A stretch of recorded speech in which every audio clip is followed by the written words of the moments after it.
welcome to the Narrowing Path, Walking the Spiritual Walk. My name's Stephen Van Eiderstein, and thanks for joining me again for January 31st recording and reading of James Allen's Daily Meditation.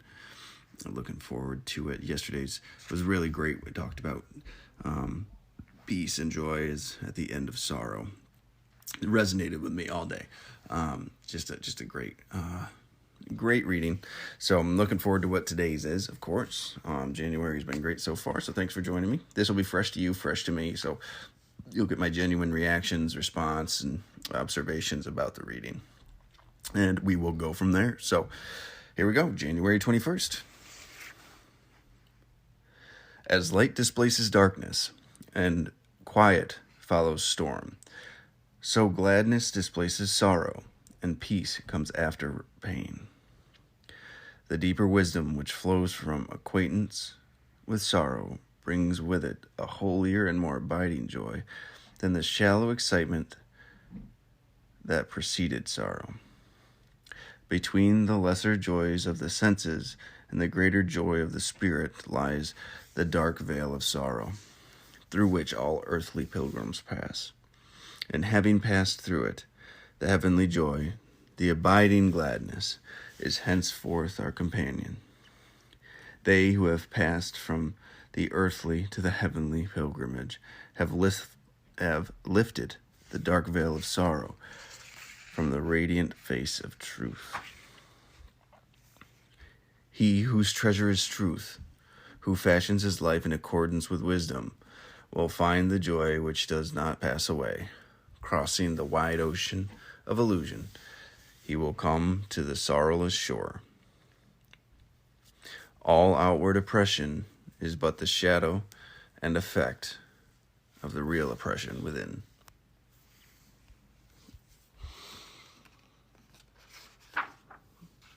Fantastic. Another one, great one about it.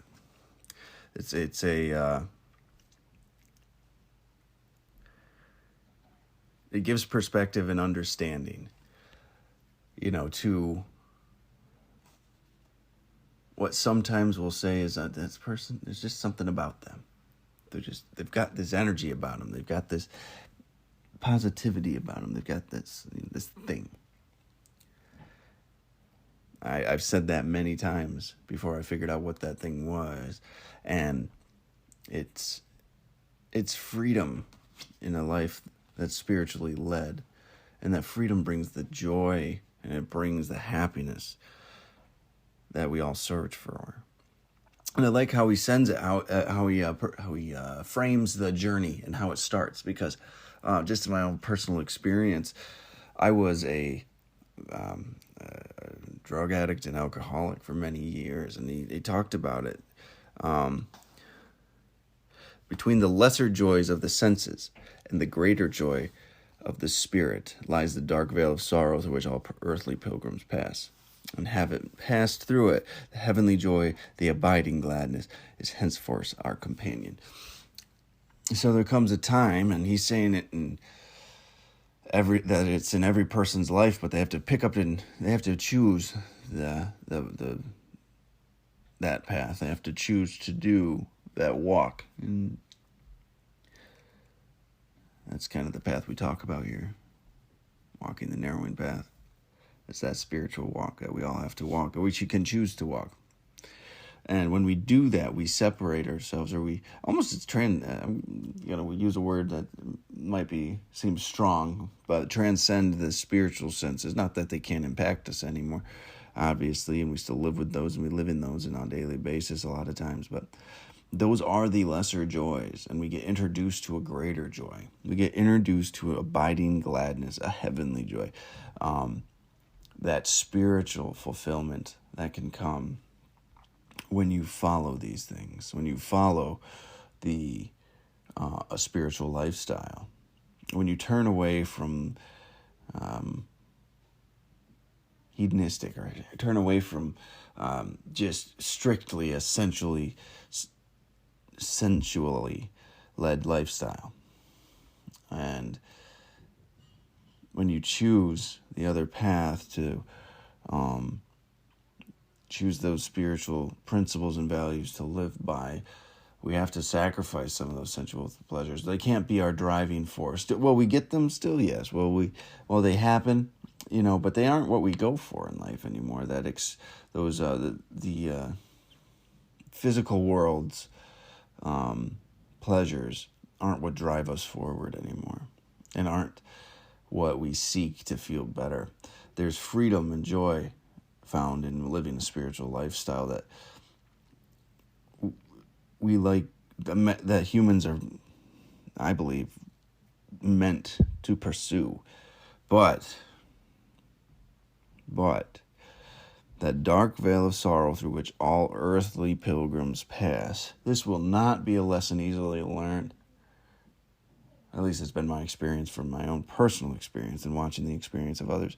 This path is not discovered or stumbled upon easily, nor is it walked simply. Well, it's walked simply, but not easily. There's difficult steps that end up being taken and sacrifices needing to be made of your own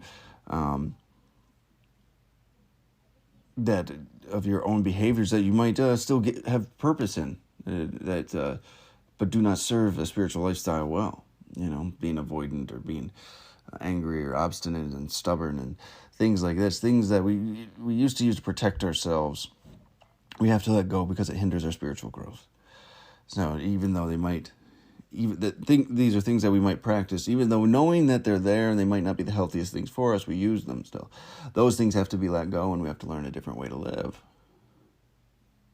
And that's a scary thing. That's a painful thing, because we get directly exposed to the pain we were hiding from behind those things.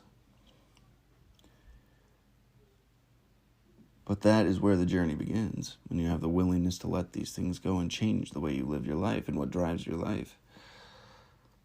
And when you do that, it might not be immediate. It might not be quickly. It might be slowly. But you will find more joy, freedom, happiness, abiding gladness, he says, and heavenly joy and abiding gladness that is henceforth our companion. And when we discover that truth, the next line, they who have passed from the earthly to the heavenly pilgrimage have lifted the dark veil of sorrow from the radiant face of truth.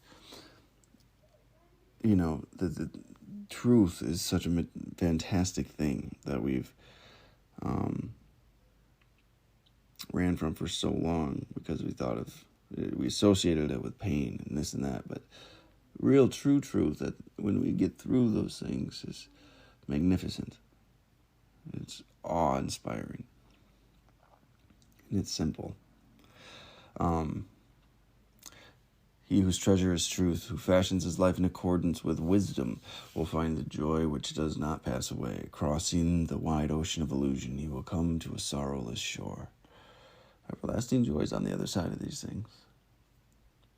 When you're able to take everything that controls you, and you're able to give value to the things that you can control, your own perspective, your own understanding, your own actions, your own decisions, your own habits, and you let go of the outcomes of these things, you find joy in your living. And what a beautiful thing that is.